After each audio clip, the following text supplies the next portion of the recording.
அன்புக்குரியவர்களே, இயேசு கோவிலுக்குள் சென்று கற்பிக்க தொடங்குகின்ற பொழுது பரிசேயர்களும் சதுசேயர்களும் தலைமை குருக்களும் மக்களின் மூப்பர்களும் அவரை எப்படியாவது சிக்க வைக்க வேண்டும் என்ற எண்ணத்திலே ஒரு கேள்வியை கேட்கின்றார்கள். யார் உமக்கு இந்த அதிகாரத்தை கொடுத்தது? கோவிலுக்குள் சென்று கற்பிக்கும் அதிகாரம் உமக்கு எங்கிருந்து வந்தது என்ற கேள்வி.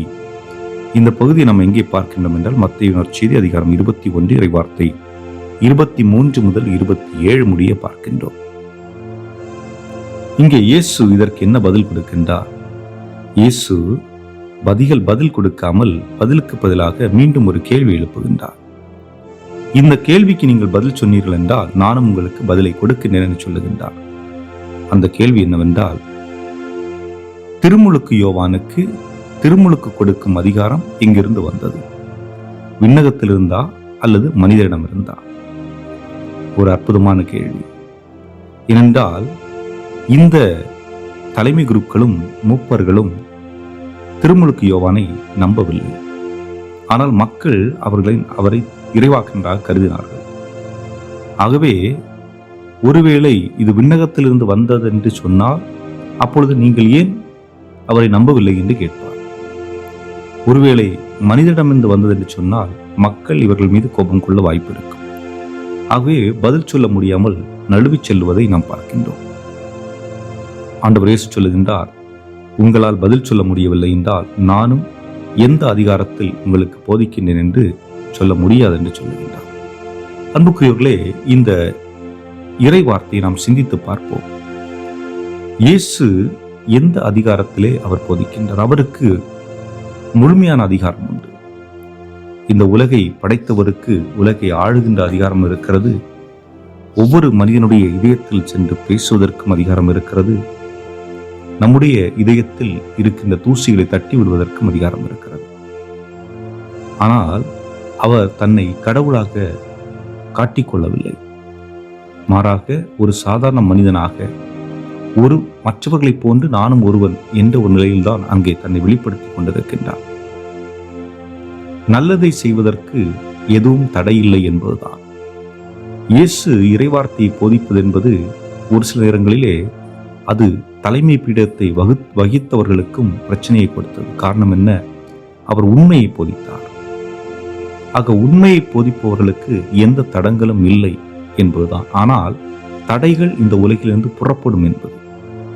நீங்கள் உண்மையை பேசுகின்றீர்கள், அது உங்களுடைய குடும்பத்திலாக இருக்கலாம், உங்களுடைய பங்கிலாக இருக்கலாம், உங்களுடைய பணித்தளங்களிலாக இருக்கலாம். நீங்கள் உண்மையாக இருந்தால் உங்களை வாழ விட மாட்டார்கள். ஏனென்றால் பல நேரங்களிலே பல விடயங்கள் பொய்களால் கட்டமைக்கப்பட்டதாக இருக்கிறது.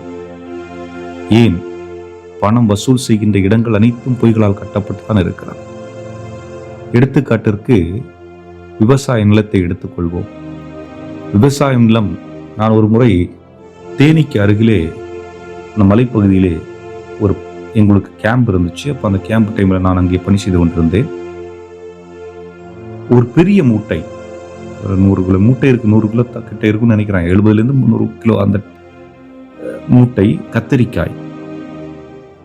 அங்கே மேலே அவர்கள் 600 ரூபாய் கொடுத்து வாங்கினார்கள். அந்த காலகட்டத்திலே அந்த மூட்டை மலையை விட்டு கீழே இறங்கிய உடனே அதனுடைய விலை 1200 ரூபாய்.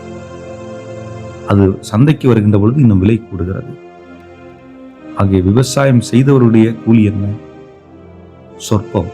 இடைத்தரகர்களாக இருந்தவருடைய வருமானம் என்ன? அதிகம். இதுதான் இயல்பு நிலை. உண்மைக்கு என்றைக்கும் மதிப்பு இருப்பதில்லை.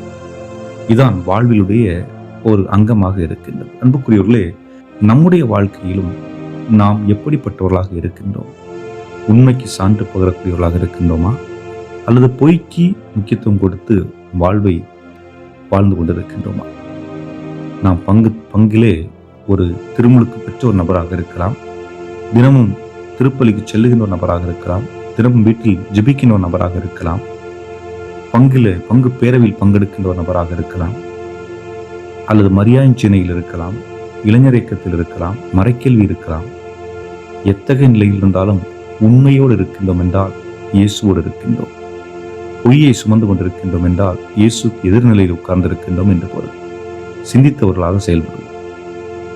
என்றும் வாழும் இல்லாமல்ல இறைவா, நாங்கள் இயேசுவை போன்று உண்மை உள்ளவர்களாக வாழவும், அதுபோன்று தலைமை குருக்கள் எவ்வாறு தங்களுடைய பொறாமையையும் இயேசுவை சிக்க வைக்க வேண்டும் என்ற எண்ணத்திலும் செயல்பட்டதை போன்று நாங்கள் இல்லாமல், பிறர் நல்லது செய்கின்ற பொழுது அதை பாராட்டக்கூடியவர்களாகவும் அவர்களுக்கு தேவையான உதவிகளை செய்து வாழக்கூடியவர்களாம் வாழ வேண்டிய அருள் வரத்தை எங்களுக்கு தந்தருள எங்கள் ஆண்டவராகிய கிறிஸ்து வழியாக மன்றாடுகின்றோம். ஆமென்.